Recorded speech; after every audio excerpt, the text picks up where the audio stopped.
Hello and welcome to this PIR live event brought to you by Partners in Research Canada.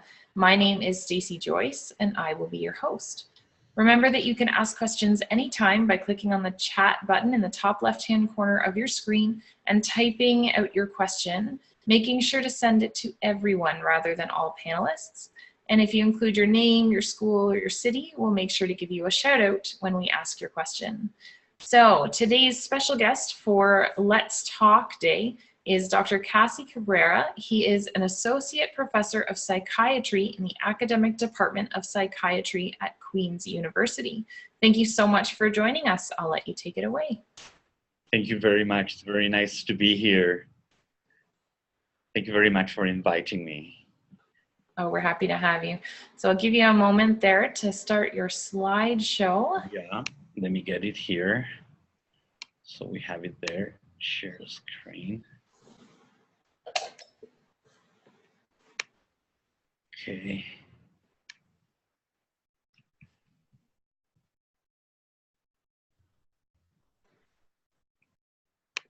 There we are, Stacey. Do you have it on the screen? I think there we go. We're back on the title slide now. Okay. And you're away. Okay, so can I start now? Is that okay? Please do. Okay, so hello everybody. My name is Casi Cabrera and I'm one of the psychiatrists working at Queen's University. I'll try to talk a little bit about what we do here in patients who suffer with this terrible condition called depression. Now, depression means different things for different people, but for doctors and for psychiatrists, we have a very particular meaning. And that is outlined in a very well-known textbook called the DSM-5. DSM stands for Diagnostic and Statistical Manual. And the number that comes after DSM designs the 5th edition. So the American psychiatrists have been producing this textbook for the last 30, 40 years, and it is fundamental to what we do. So you can see there that a person who suffers from depression for us, for a psychiatrist, is a person who experiences severe depressed mood and loss of interest or pleasure. And then there are a number of symptoms that we take into consideration too that are itemized there. Now, all these symptoms, this terrible feeling of sadness, which is absolutely overwhelming, and it is accompanied by the list of symptoms that you see on the screen, they have to last for approximately 2 weeks or more in order for us to give a diagnosis. Now, if you allow me to move on a little bit, you will see that we can combine the symptoms in many ways, and you can find 2 people with 2 different types of symptoms. So this disorder, this illness or this condition, it is very heterogeneous. It's very difficult to diagnose it sometimes, and it is very complex to treat. I think that we have a good record treating it, and we can treat it with talking therapies. You have all heard about, I'm sure, psychotherapy and counseling. Sometimes we need to use medication, and sometimes we need to take some drastic measures. Keep in mind that this happens, it's very prevalent, it happens very often, and this is the lifetime prevalence all over the world. This only means that, for instance, in Canada, and you can see there, at any given time, 14% of the population can suffer from this condition. So it happens very often. You know, I cannot remember exactly the number of millions of inhabitants that Canada has, but let's say that it is anything between 38 and 42 million. 14% is a lot of people. This is the lifetime prevalence of other mental illnesses, like, for instance, bipolar disorder that you can see on the right-hand side. So at any given time, 3.9% of all the population suffers from bipolar, but look at depression on the left-hand side. So it is a very common disorder. It's very heterogeneous. Sometimes we have no difficulties diagnosing it, but sometimes we have tremendous difficulties. In Canada, we have noticed that the lifetime prevalence, the number of patients who suffer this disorder, is fairly stable. And they did this study in 2006, which was repeated, recently in 2012. And you can see how the number of patients with depression has not changed much. If anything, it has reduced a little bit, although this fluctuates over time. Now, I was telling you a few minutes ago how heterogeneous this condition is, the difficulties that we can have sometimes when we have 2 sets or 3 sets of patients and we cannot diagnose this properly. And that's why we look for something called a biomarker.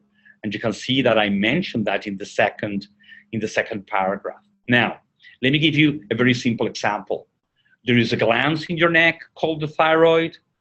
If you suffer from hypothyroidism, if your thyroid is not functioning, we can take a blood sample and we can measure a hormone called thyroid stimulating hormone. A biomarker would be something very similar. I am so proud to tell you that here in Canada, we have something called the CANBIND vision. The CANBIND vision stands for CAN for Canada and BIND for Biological Integrated Network for Depression. And what we are trying to do is we are trying to check what's happening at the molecular level with the patient, that is checking his blood to check the DNA and the proteins, what is happening at the clinical level, and what happens at the level of neuroimaging. We also want to know what happens from the pharmacotherapy perspective, what happens when we treat them with medications, what happens when we treat them with psychotherapy, and what happens when we treat them with neurostimulation. What we do is we integrate all that information using very powerful computer programs, and we want to have a series of markers. Look at all the universities that are involved. We have people from Alberta, the University of Calgary. We go as far as British Columbia. We have several from Ontario. And we're all working very hard to come up with this marker of this series of markers where we can establish who are the people that will respond well to pharmacotherapy and who are those patients who are going to respond well to psychotherapy. This is the approach that we have. You can see in the middle box something called informatics. And on the left-hand side, we have the clinical and the molecular and the imaging platform. We integrate all that information and we come up with possible biomarkers, which we test again on the same patients that we see before to see if we can select those populations and if the biomarkers that we have a good predicting value. So in essence, what we are doing at the moment is we are trying to treat patients with depression. Sometimes we are not good at diagnosing it. So we want to have a biological marker that can clarify that diagnosis. We are using that. We are implementing a research program called the CANBIND program, and we hope over the next 5 years to be able to come up with several biomarkers to treat this terrible illness. I hope that I haven't sent you to sleep, and this is the typical psychiatrist that looks like me with a little beard and the patient on the other thing going to sleep. So thank you very much, and now I'll wait for your questions. Well, thank you so much. If you want to go ahead and click the stop share button at the top of your screen, then we'll be able to see your face a little larger while you're answering questions. There you are. And thank you. That was a wonderful explanation. I just wanted to clarify. We talked at length about searching for the biomarkers by maybe doing blood tests or something like that. But what do you mean when you say neuroimaging? What does that look like? I should have explained that a little bit more, and I apologize. Basically, what we have now are very powerful tools to identify not only the static structures inside your brain, but what is happening biochemically. And the tool that we have now, it's called magnetic resonance imaging. And what happens is that we can measure the blood flow inside of your brain. So if we can measure the blood flow inside of your brain, we know the areas that are active and the areas that are not active. And we hope to find and to detect specific areas or circuits inside your brain that can be used as markers that are typical of patients with depression. Thank you. I think that clarifies a bit. And just to make sure I understand, magnetic resonance imaging, is that the same as an MRI? Is that the big machine that you go in the middle and stay very still? That's right. That's the one?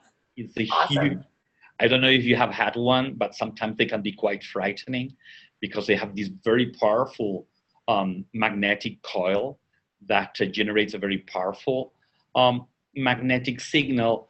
The physics are fairly complicated, and I have forgotten the basics, but the essence is how certain substances resonate inside your brain.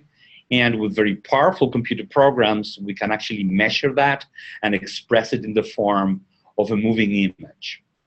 Ah, well, I think I understand. No, I have never had an MRI. I've just seen MRIs on TV a lot and in movies, to be honest. But we have our very first question here from CRW and Ms. Peace's class. They were wondering what the symptom inappropriate guilt might look like. That's a very interesting question, and thank you very much for asking that.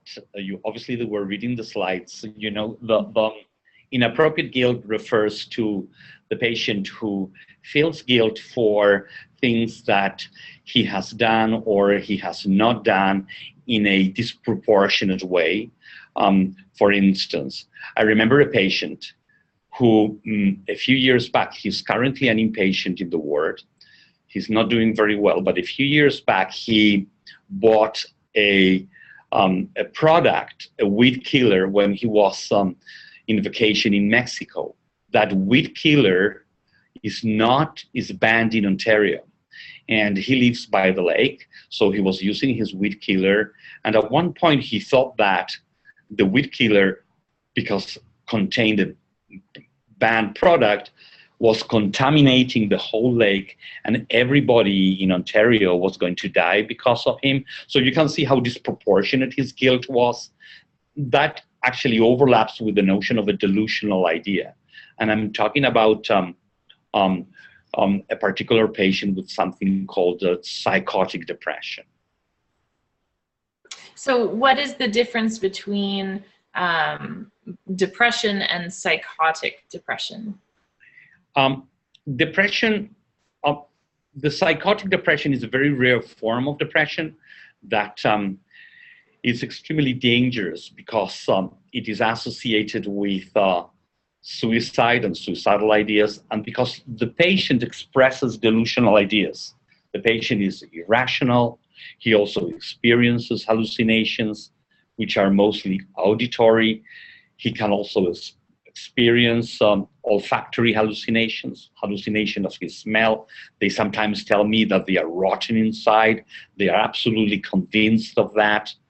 And it needs to be treated very vigorously and very rapidly because, as I say, it can lead to the death of the patient.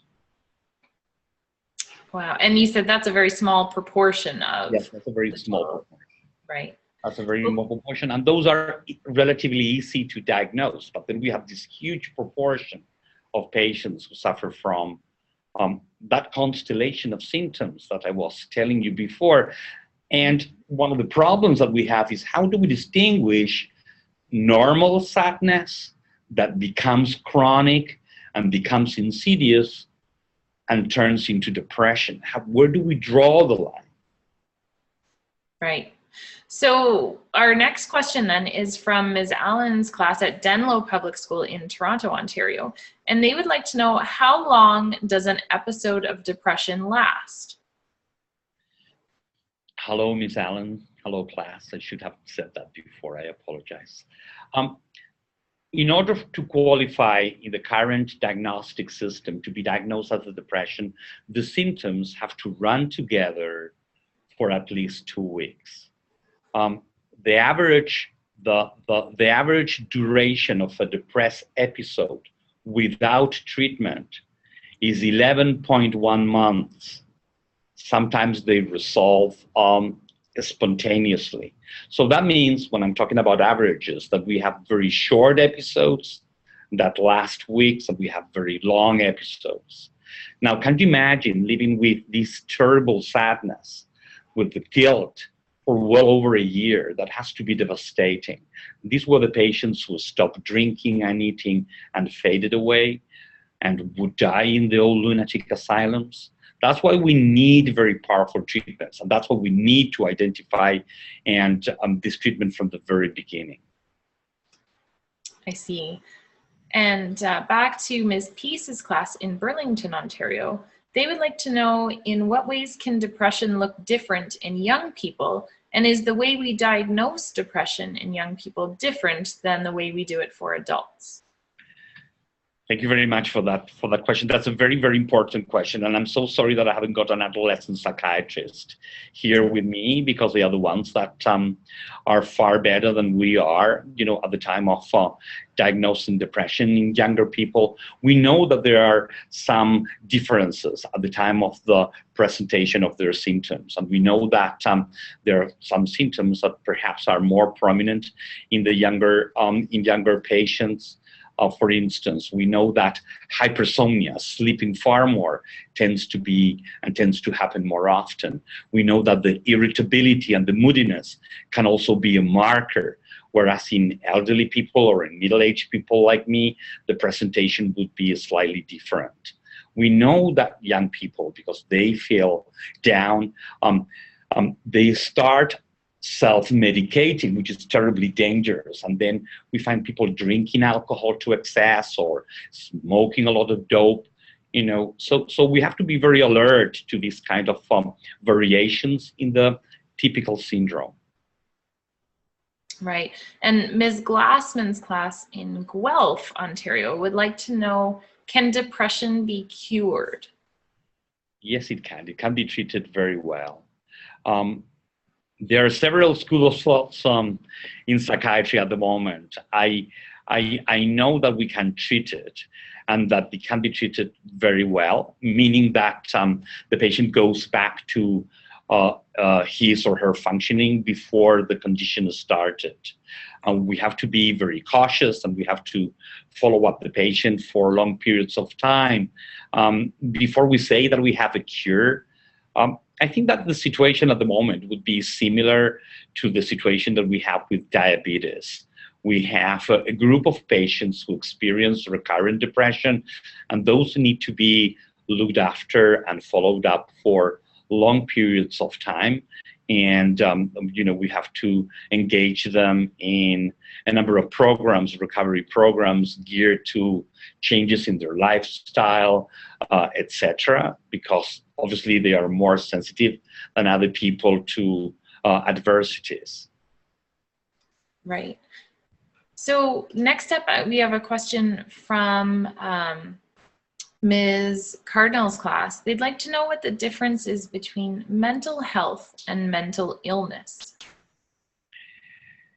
That is a deceivingly simple question, and we can spend the whole day talking about that. And isn't it sad that as a psychiatrist and as a doctor, what I tend to focus and define better what a mental illness is, because we have a number of parameters that can define what the mental illness is. The WHO, the World Health Organization, would say that mental health is a state of equilibrium in the physical, in the intellectual, in the social, and in the psychological components of who you are. So it is a state of balance and a state of well-being. And anything that has an impact on that integrated biopsychosocial structure that man is can produce a mental illness. I do not know if I got away with that explanation, and I apologize if I haven't. Well, and I think you just had the beginnings of an answer to our next question from Ms. Orzetto's class. They wanted to know, how do people start getting mental health issues? Again, I wish I had a straight answer to that. The situation is fairly complicated because we are, at the end of the day, biological animals, and from that perspective, we know that there are some genetic predispositions, so we have to take that into account, and that's something that our colleagues from New Zealand were able to establish quite clearly, that there is a group of people who are predisposed to experience depression.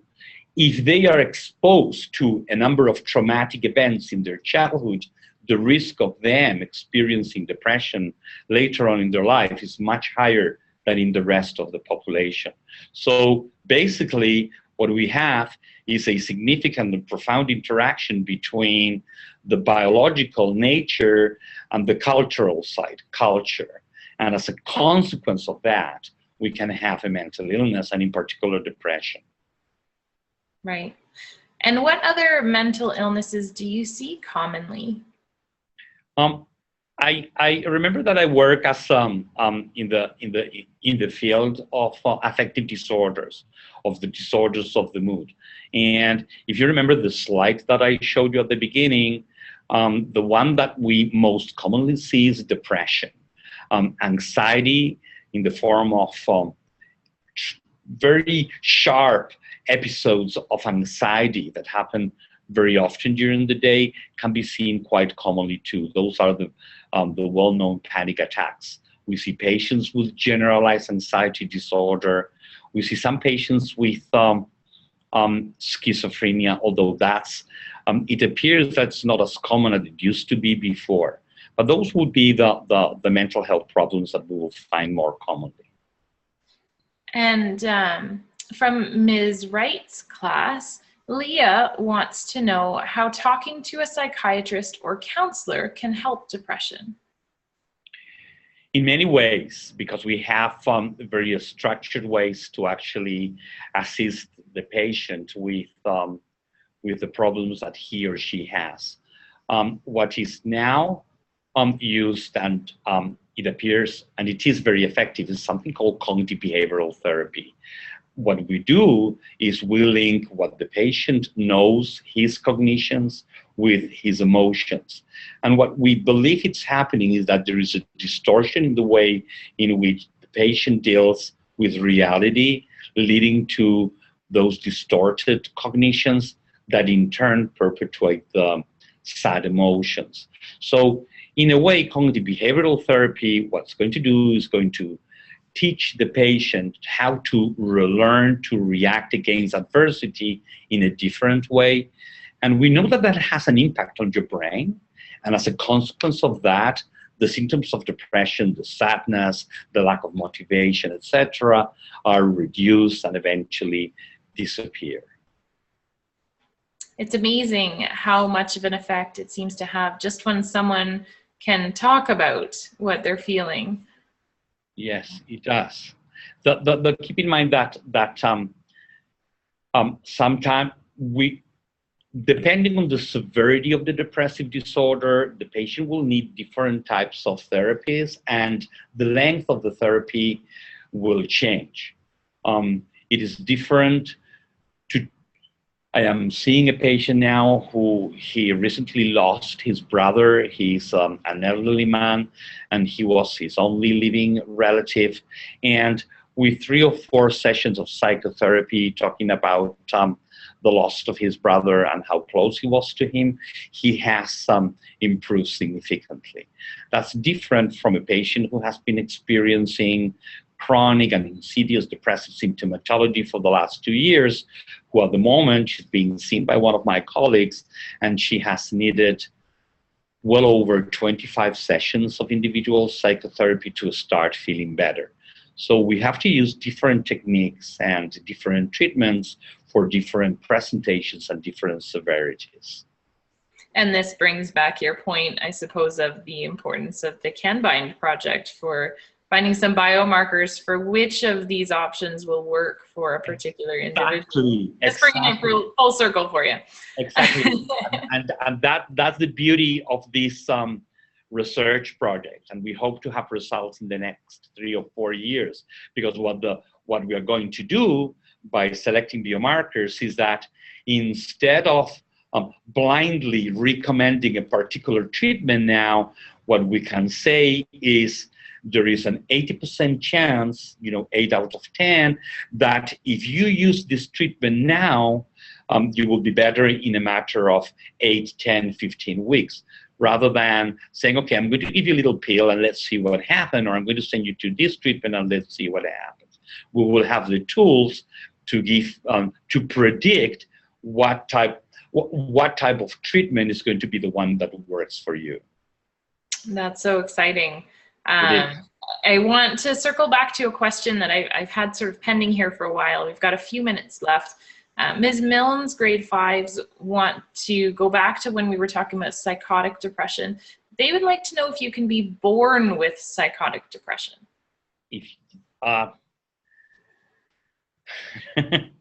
No. How can I say this in a positive way?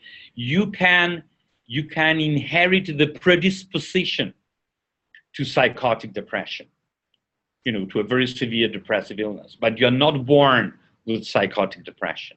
So predisposition meaning more likely? Let me tell you the best way to explain this.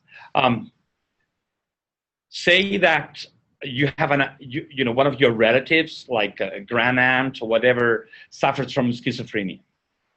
There is a risk that you will suffer from schizophrenia. Now, we now know that if that adolescent starts smoking dope, or if you start smoking cannabis heavily when you are in your teens, that has an amplifying effect on that signal. It is as if cannabis, leaves a lid of, like a can of worms, and then the schizophrenia is expressed. So something similar is what this guy called Casi established in his studies in New Zealand.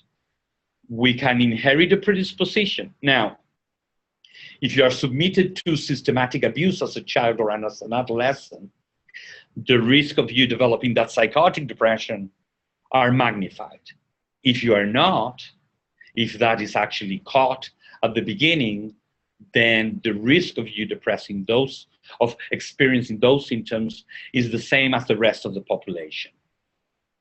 It's very interesting. It is such a combination of the old argument of nature versus nurture, and how much of you is based on your genetics and how much of you is based on your experiences. Yes. So I want to squeeze in another question or two here.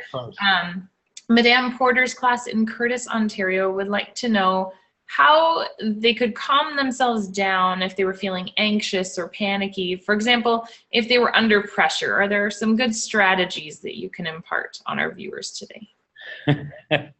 There are several strategies. The first one, and the most obvious one that everybody knows, is take yourself away from that stressful circumstances. But what I would start by saying is that it is very important that, how can I say this in a constructive way? You have to have a structured life. You have to reward yourself. You have to have systematic routines. That's very important, first of all, to have them. Then there are some very immediate strategies to deal with anxiety, to deal with nervousness, and that is distraction, that is humor, that is, as I said before, taking yourself away from those circumstances, exercise, sharing your concerns with your friends and with your relatives or with your family. So it very much boils down to very commonsensical activities, and commonsensical things. Now, you need to exercise. I'm not very good at doing that, but I try very hard at doing it. And we know that people who exercise physically regularly, the prevalence of depression and anxiety is lower. And further, it's one of the great treatments for mild to moderate depressive disorders. And now there is a campaign to emphasize this in the public, the necessity to exercise. So there we are. Playing hockey is a great way of dealing with anxiety. There you go. Quite a few options in there, depending on what suits you in Madame Porter's class. So I think I just want to touch a little bit about some questions we had from Ms. Peace's class in Burlington, Ontario. They would like to know a little bit more about what are the benefits and drawbacks of being a psychiatrist, and why did you decide to become a psychiatrist in the first place? You know, that's a very good question. I'm sure that I'm going to sound quite lame and everybody's going to laugh about this, but I decided to become a psychiatrist because I wanted to help people. You know, basically you go into medical school and then you're exposed to all these immense variety of human suffering. You go there with an open mind. You start doing, you know, a little bit of pediatrics and you say, look, you know, this is terrible, you know, young kids suffering. I don't want to be a pediatrician. So, you know, it depends on your mentors but I was so fascinated by my mentors, you know, like some of the psychiatrists that I worked with, the way that they treated patients and, you know, the wonderful results and how they could help people. And that's why that led me to go into psychiatry. Drawbacks, I think that we are totally awesome. So, you know, I don't think that there are many drawbacks. I think that the only drawback is that the expectation is that we are going to have every answer to every question, and sometimes we don't. But I think that we try to help and we try very, very hard. So, you know, I think that in general, we are helpful people that are quite kind. I think that's what most of my patients would say, I guess. I think that's a good answer. It's an honest answer. And just for a very last question today, in the spirit of this day of awareness for mental health and mental illness, there are many stereotypes about mental illness, and this comes again from Burlington, Ontario. This class would like to know maybe what are some common stereotypes, like acting crazy, that are you know, true or more importantly not true.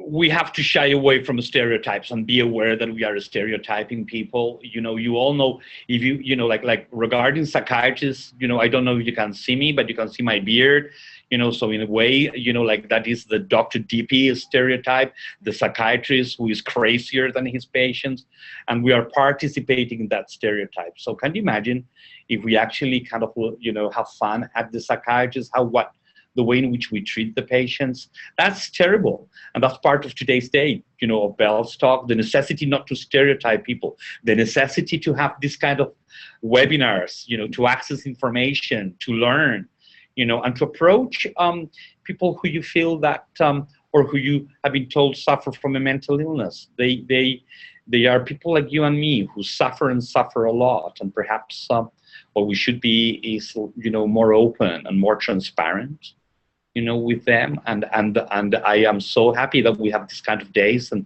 this kind of initiatives to actually destroy these terrible, you know, stereotypes of the crazy person running around with a crazy psychiatrist behind with an injection. That's so terrible.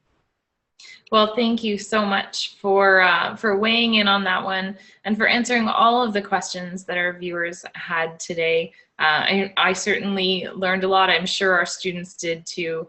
And thanks for taking the time. Thank you very much. And thank you for all your interesting questions. Bye. And just before we sign off, I'll let you know tomorrow on PIR live event, we are learning about fish health and aquaculture, and even a little bit about climate change in there. And next week, it's Cancer 101 for World Cancer Day. More information on these and other upcoming webinars is available at pirweb.org. Thanks so much for joining us today, everyone. Have a good day.